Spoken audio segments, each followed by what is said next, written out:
बोलते हैं, भिरकुटी बोलते हैं, उसको योग हृदय बोलते हैं। तो सुखदेव जी महाराज कहते हैं कि योग हृदय लगाओ। तो योग हृदय में कैसे चित्त स्थिर होगा, मन कैसे स्थिर होगा, और वहां जब स्थिर हो जाएगा तो संसार आपको सामने में आ जाएगा। तो उसके लिए कहते हैं सुकोवाच जिता आसनो जित श्वासो जित संगो जितेन्द्रियः स्तूले भगवतो रूपे मन संधार्य धिया। कहते उसके लिए पहले क्या करना होगा, आसन जीतना होगा। एक आसन पर बहुत देर तक बैठना होगा।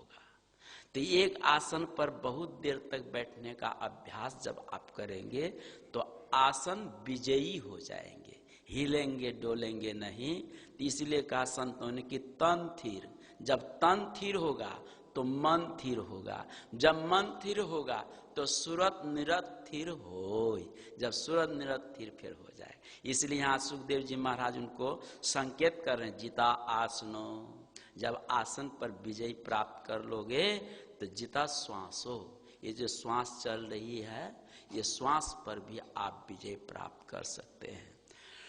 दो मत है, एक राजमत एक हठ मत, जिसको हठ योग बोलते हैं, एक बोलते हैं राजयोग। तो राजयोग की प्रक्रिया है कि मन पर विजय पाना, और हठ योग की प्रक्रिया है कि श्वास पर विजय पाना। तो गुरु महाराज हमारे कहते हैं कि कलयुग में वातावरण शुद्ध नहीं है, खान पान शुद्ध नहीं है, रहन सहन शुद्ध नहीं है, इसलिए प्राण पर विजय पाना बड़ा मुश्किल है।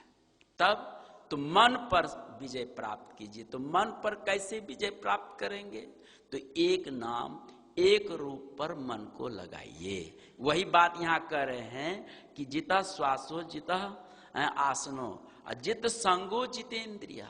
संग का मतलब आसक्ति, जो घर परिवार धन दौलत आदि से आसक्ति है, उस आसक्ति पर भी विजय प्राप्त कीजिए।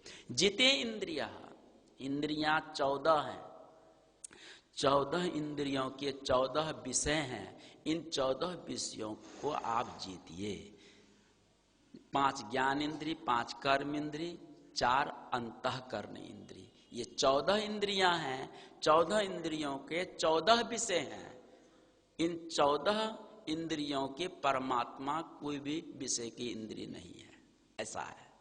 ये इंद्रियों से हम परमात्मा को साक्षात्कार नहीं कर सकते हैं।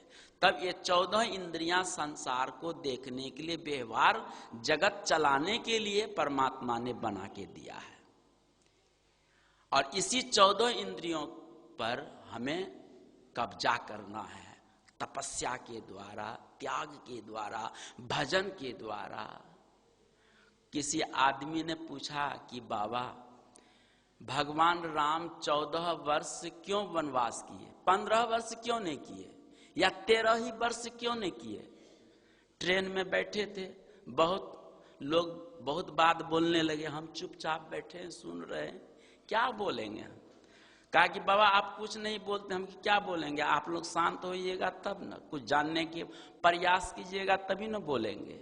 कहा नहीं, अब हम लोग तो बोल लिए, बहसबाजी कर लिए, अब आप सुनाइए कि 14 वर्ष क्यों, 15 क्यों नहीं, 13 क्यों नहीं, 14 ही वर्ष वनवास किए। हमने कहा कि 14 वर्ष इसलिए वनवास किए कि 14 प्रकार की इंद्रियां हैं, और 14 इंद्रियों पर विजय प्राप्त जो करते हैं वही रावण पर विजय प्राप्त करते हैं।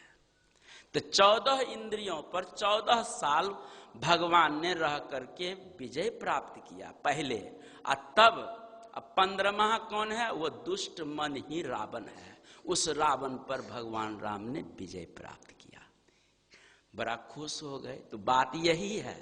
तो 14 इंद्रियां आपके बस में हो जाएंगे तो मन भी आपके बस में होंगे, और जब मन बस में हो गए तो मनीराम परमात्मा तो अपने आप बस में आ जाएंगे, आपके अधीन हो जाएंगे। यही बात, उसके लिए क्या करना? जिते इंद्रिया है, ये 14 इंद्रियां हैं, और 14 इंद्रियों के 14 विषय हैं। जैसे मन का विषय है संकल्प विकल्प करना, कथा में जाऊं कि नहीं क्योंकि बहुत ठंडा लग रहा है, ठीक है, अभी भोजन नहीं किया हूं, जाऊं कि नहीं, ये जाना आना, ये संकल्प जो हो रहा है, ये मन का